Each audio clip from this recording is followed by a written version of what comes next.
Paris Saint-Germain contre Bayern de Munich. Luis Enrique contre Vincent Kompany. Deux clubs qui jouent le même style de football. Deux clubs qui vont aller chercher le ballon. Deux coachs qui veulent gagner la Ligue des Champions. Deux coachs qui sont le disciple du même père. Vous me dites ce que vous pensez en commentaire entre Luis Enrique et Vincent Kompany. Qui va remporter cette journée? Ce sont les nuits comme ça qui nous fait aimer le football. Bon, allons un peu dans le vif du sujet. Mais avant d'entrer dans le vif du sujet, n'oubliez pas de vous abonner et liker. Ça aide beaucoup la chaîne. Bon, Luis Enrique, un coach qui j'aime beaucoup sa philosophie du football. Un coach qui a fait en sorte que il est très exigeant et demande à son équipe de attaquer en bloc, défendre en bloc, jouer en bloc. En fait, et il demande à ce que tous ces joueurs soient sérieux. Il ne veut pas un joueur qui est paresseux dans son équipe, et il a montré ça à travers de Kylian Mbappé quand il demande à Mbappé de barrer et jusqu'à il demande à Mbappé de partir dans le cas où Mbappé, ne s'entendait pas bien avec Mbappé. Bon, laissons ça un peu à côté. Un coach qui est très exigeant, il demande beaucoup à ses joueurs, et il demande à ses joueurs de donner tout sur le terrain. Il est en route de gagner, je pense, la 3e Ligue des Champions. Il avait déjà gagné avec Barcelone et il a gagné la saison passée avec Paris. Il est en route pour gagner sa 3e Ligue des Champions contre Vincent Kompany, l'enfant de Pep Guardiola, grandi dans le même de Pep Guardiola. Il vient juste de gagner le championnat avec Bayern, 2e championnat consécutif, soit 2e saison consécutive.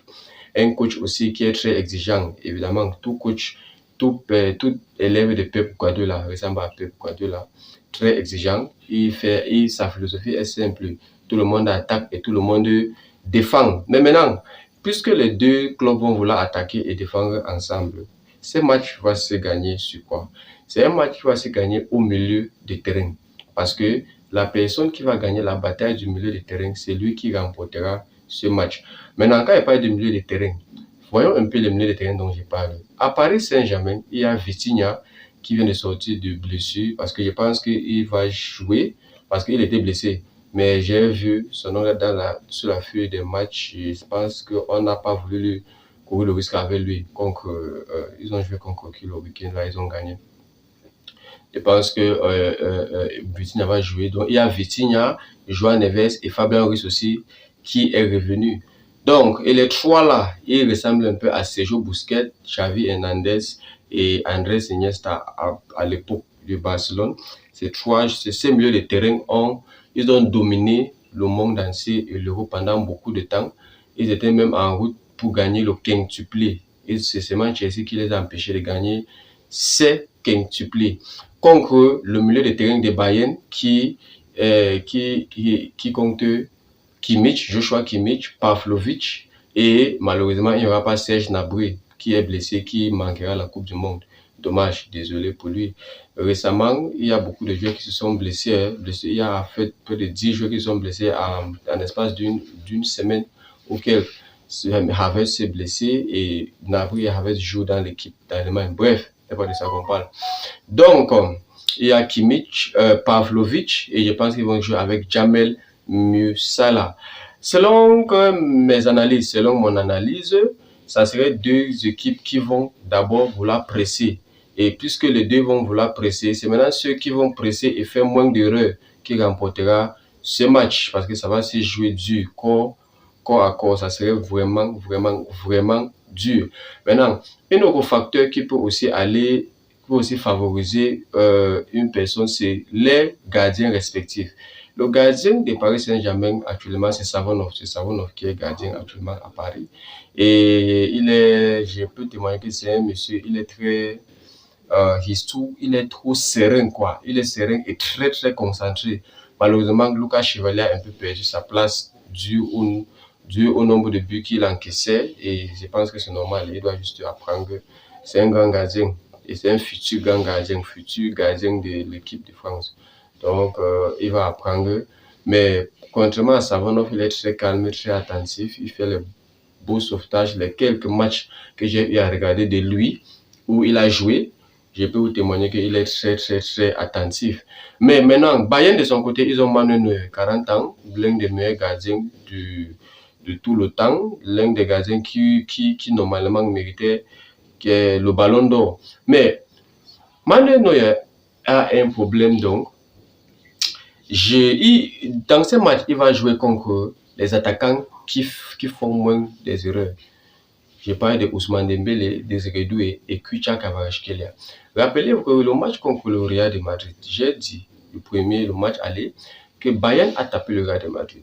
Mais Bayern, le gardien du Bayern sort homme du match. Ça veut dire quelque chose. Pour ceux qui analysent bien le ballon, savent que si tu gagnes un match et ton gardien sort homme du match, ça veut dire que normalement, ce match, si ton gardien n'était pas là, ou bien si tu n'avais pas un gardien qui était dans ce jour, tu perdais ces matchs. Donc, tu n'as pas vraiment fait un bon match. Parce que tu as eu la possession de balles et tout. Mais si ton adversaire était beaucoup plus clinique, c'est que tu perdais ces matchs. Et au match retour contre le même Real de Madrid, on a vu quelques boulettes que Neuer a fait. Les 2 buts marqués par Arda Güler. Ce sont les buts et que normalement Neuer Prime n'encaisse pas, mais on comprend il a déjà 40 ans. Donc, il ne peut plus être le Neuer d'avant, le Neuer de quand il était encore très jeune. Et ces facteurs-là peuvent jouer en faveur du Paris Saint-Germain et donc en défaveur du Bayern de Munich. Parce que je ne pense pas qu'il fait face à un Ousmane Dembélé qui est très clinique et très en forme. D'ailleurs, il est toujours ballon d'or. Fait face à un Désiré Doué qui ne rate pas facilement et à un Khvicha Kvaratskhelia. Je ne pense pas que s'ils donnent autant de chances à ces gars, Paris va les pardonner. Moi, je doute très fort. Paris, je ne pense pas que Paris va les pardonner s'ils font ce genre de choses. D'ailleurs, ce même match a été joué pendant la Coupe du Monde des clubs. Et figurez-vous que Paris avait gagné sur un score de 2-0, alors que Paris avait 2 cartons rouges. Paris avait 2 cartons rouges, ils ont gagné ce match 2-0. Donc, voilà un peu quelques facteurs qui peuvent peut-être tourner, qui peuvent peut-être être les facteurs décisifs dans ces matchs. Maintenant, qu'est-ce que j'attends? J'attends à ce que Paris va presser Bayern haut, comme ils le font, et ils vont beaucoup courir. Mais Harry Kane va jouer un facteur important pour être pivot. Il serait comme pivot qui va descendre au milieu du terrain, prendre même les ballons au pied à Neuer, faire les 1-2 avec ses milieux de terrain et ses défenseurs. Je pense qu'il va beaucoup aider. Et voilà là où l'importance de Savonov entre, parce que jouer en face, quand tu as un 9 en face de toi comme Harry Kane, il te faut un gardien très attentif. Parce que Harry Kane est déjà, il est en route pour le ballon d'or. Il est en route pour le ballon d'or et il a plus de 50 buts déjà. Imaginez-vous. Et Bayern vient de gagner le championnat, donc ils ont vraiment rien à perdre. Là où ils sont là, ils ont déjà tout fait. Ils sont maintenant full concentration sur la Ligue des Champions, mais lui, c'est qu'il est trop intelligent. Il a grandi à la Masia, il a joué pour Barcelone, il a été capitaine. Et je pense que son expérience et son intelligence va prendre le dessus sur cette journée. Bon, sans toutefois perdre le temps, allons aux compositions de l'équipe. Je vais donner mon meilleur 11 pour les deux équipes, mais les joueurs que je pense que les coachs vont débuter. On commence avec Bayern. Au gardien, ils vont jouer avec Manuel Neuer. Latéral droit, ils vont jouer avec Stanisic. Les défenseurs centraux, ils vont jouer avec Dayot Upamecano et Jonathan Tah. Latéral gauche, ils vont jouer avec Laimer.